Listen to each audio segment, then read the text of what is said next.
Cook with Comali season 6ல் இந்த வாரம் நடந்த மெயின் டாஸ்கில் ரெட் டீமுக்கும் ப்ளூ டீமுக்கும் நடந்த போட்டியில் எந்த டீம் வின் பண்ணியிருக்கு அப்படின்னு பார்த்தீங்கன்னா மறுபடியும் ப்ளூ டீம் தான் வின் பண்ணியிருக்கிறாங்க.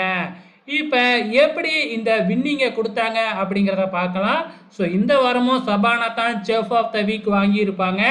2வது இடத்தையும் 3வது இடத்தையும் உமேர் மற்றும் ராஜு எடுத்திருக்கிறாங்க. அப்படி இருந்தும் வந்து பார்த்தீங்கன்னா எப்படி ரெட் டீம் ஜெயிக்காமல் ப்ளூ டீம் ஜெயிச்சாங்க அப்படின்னு பார்த்தீங்கன்னா பிரியாராம் வந்து ரொம்பவுமே கம்மியான மார்க் எடுத்துட்டாங்க.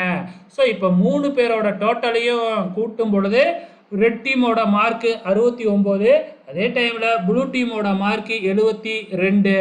ஸோ அதனால் இந்த வாரமும் வந்து பார்த்திங்கன்னா ப்ளூ டீம் தான் வின் பண்ணி இருக்கிறாங்க. ஸோ அடுத்த வாரம் வந்து பார்த்திங்கன்னா யார் எலிமினேட் ஆக போகிறாங்க அப்படிங்கிறது தெரிஞ்சிடும். இப்பொழுதைக்கு ரொம்ப பரிதாபமான நிலைமையில் இருக்கிறது பிரியாராம் தான். ஸோ அவங்க தான் வந்து பார்த்திங்கன்னா இந்த சீசனோட குக்கு டைட்டில் வின்னர் ஆவாங்க அப்படின்னு நினச்சோம். ஆனால் இப்போ என்னடானா ரொம்ப டேஞ்சர் ஜோனில் இருக்கிறாங்க. ஸோ வெயிட் பண்ணி பார்க்கலாம் என்ன தான் நடக்குதுன்னு.